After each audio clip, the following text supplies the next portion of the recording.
So I know everyone is kind of distracted, focused on the Olympics at the moment, which is fair enough because there's no Super Rugby, there's no NPC. There's preseason NPC, but no one really, to be honest, not many people would really care about it. And the All Blacks don't play until the 10th of August to kick off the Rugby Championship. But I guess that's.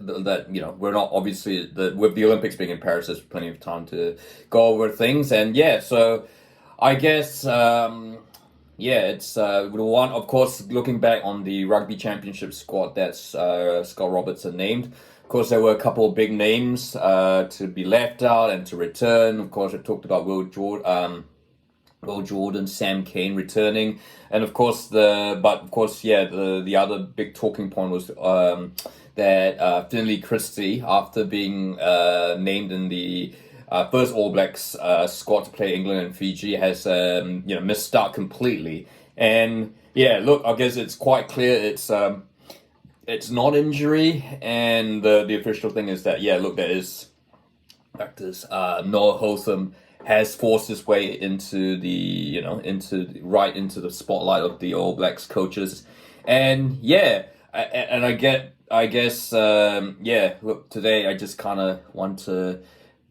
I guess be in defense of Finley Christie, but at the same time sort of explain perhaps why he was left out of the All Blacks to take on Argentina, South Africa, and Australia. So I guess to give you a bit of context, look, Finley Christie is, he's 29 years old, born in Scotland, but grew up in New Zealand. He could have represented Scotland, but decided he wanted to get into, get his goal was to play for the All Blacks. Featured a bit for the Sevens, and then obviously started his career with the Tasman Marco, and I guess it's always stood out because of his red hair. It's not exactly small. I mean, certainly for a halfback, he's he's actually taller than you expect. But certainly very quick and snappy. I think his very deceptively very mobile.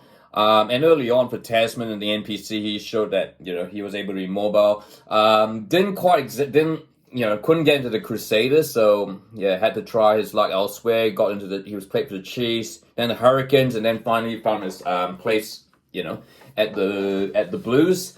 And it's there, after years of trying, Finlay Christie finally got into the All Blacks, and in time for the Rugby World Cup in France.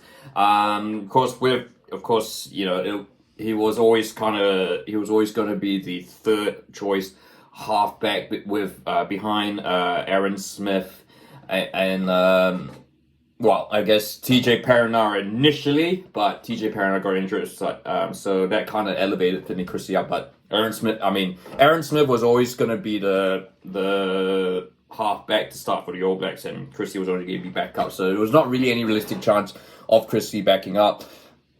Nevertheless, he continued his really good form for the Blues, and he certainly deserved to be in the All Blacks. Certainly with the given the stocks that were there, I think behind Nagy, look, I mean TJ Perenara was injured. The All Blacks had tried Mitch Drummond, they tried Brad Weber.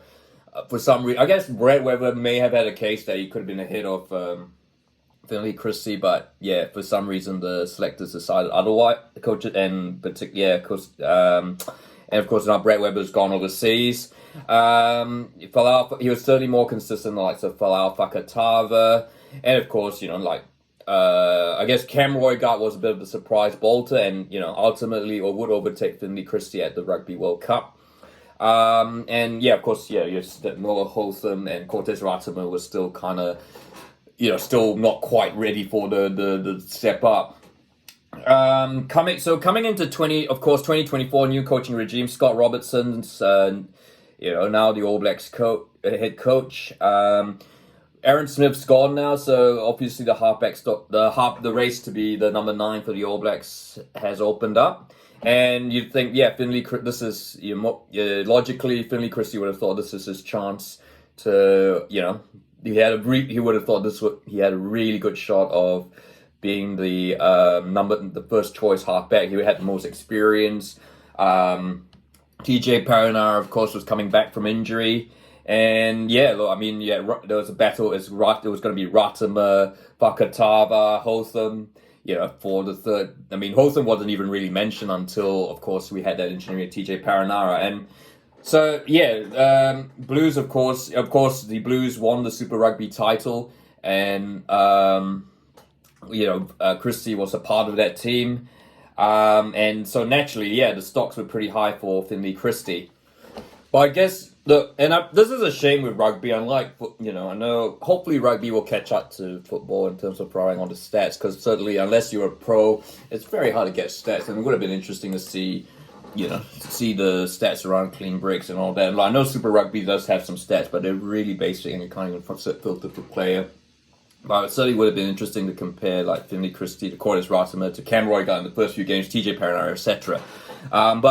So we're just going to have to go with what we see on the field. And yeah, look, the reason for the Blues' success, look, I mean, while they have great backs, Stephen Perifetta, Caleb Clark, Mark Tallier, it was certainly a success built on their forward pack. Like, I think they had one of the best forward packs in the competition. And if you look at most of the, look at all the Blues games that, most of their tries came from like really good forward pressure, like, pick and goes. You had Tui Polotu, Dalton Papali'i, they were, Sam Derry, all those guys, they're really good in the pick and go situation, and they just absolutely dominated. You saw the final, of course, Blues Chiefs, where they just dominated right from the, and really the Chiefs, once the Blues were up early on, there was no hope for the Chiefs. Christie, of course, halfback is really important in terms of getting the ball out, but I guess to be fair to Christie, and this is not a criticism of him, I think he only really had to just get the ball out of the rucks, ensure that the flow of the game would continue, so like he could pass it on to the next. It was just to ensure that things were going. There wasn't a lot of, and look, by and large, he did that all right. I mean, but I think it's really helped that the Blues forwards was so dominant that he had a lot of front foot ball. And I guess, against in the first few tests against England, I guess the All Blacks kind of needed that spark from the back of the scrum and the rucks, and Finley Christie just wasn't quite that player. When Cortes Ratimer came on at Eden Park, it kind of felt there was a bit more get-go with the All Blacks. Well, I mean, Ratimer didn't like just magically change. He just didn't become like the new Aaron Smith or the new Cortes Ratimer, and you could say the same for Noah Hotham as well. But I think there was just an element that they were a little bit snappier. They weren't just going to pass the ball. And they were going to try and snipe around the fringes and create that corridor of identity. And I guess Finley Christie, look, I guess early on in test when he did show a few glimpses of that, but I mean, for some, and so he is a bit older than a lot of these guys, Ratimer and Hotham and Roygaard. So I guess he has sort of become that more state halfback. Certainly very good if you're defending a big lead and just needs to slow the game down. But when you've got someone like TJ Paranara on the squad who has got the experience and is able to, has a bit more in terms of that, ability to go around the rucks where need be. Yeah, I think that it is very justified. And so, I mean, it is a bit funny though. Yeah, I guess it's one Marco halfback out and one Marco halfback in. So, and Noah Hotham deserves his chance. I mean, it's certainly been a great time for the Hotham family. Of course, his sister Jasmine Felix Hotham is a goal, one goal at the Olympics. There's his brother, I can't remember his name. He's a touch World Cup champ. Of course, Nigel Hotham just actually stepped down from his role at school. It might have been principal. It might have been principal or teacher. I'm not entirely sure, but I mean, he could really be making 20% being a player agent, more than being a principal teacher. But yeah, look, so Northwell Hotham has absolutely deserved it. And yeah, and I think he's set for a very long career with the All Blacks. But look, I think you got to address. I think there has been perhaps a bit of hate towards Finley Christie, which seems a bit harsh. Look, I mean, the thing is, naturally, players, you need players get dropped all the time. Things change, players may not, players who might have been forefront with the last regime, they may not be with this current regime. Finley Christie's done all he can. What I think Finley Christie's achieved as an All Black. Yeah, he's become an All Black, and yeah, that's something you'll never forget. Whatever happens, look, I think he's still got a lot to, he'll go back, play for the Marco and see if he can, I guess if someone gets injured, he all he has to do is show that he's the next cab off the rank. And yeah, I think I think it's certainly good news for the Marco, because certainly having, of course they'll not have Hotham for the NPC season, so having Finley Christie back would be great.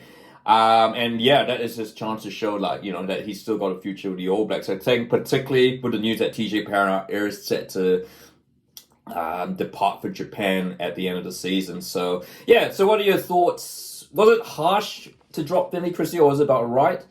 And yeah, does he still have a future with the All Blacks, or has that the ship sailed pretty much for Finley Christie? And I guess here's another thing. Of course, he's got the Scottish roots. He's still 20. Still late 20s. I mean, of course, rugby players can now switch allegiances pretty quickly. I think 3 or 5. Yeah, so there's still a chance he could, could he end up playing for Scotland if he wanted? Now, if the door to the All Blacks is closed. So, I'd like to hear your thoughts. And if you like this video, feel free to like, and don't forget to subscribe.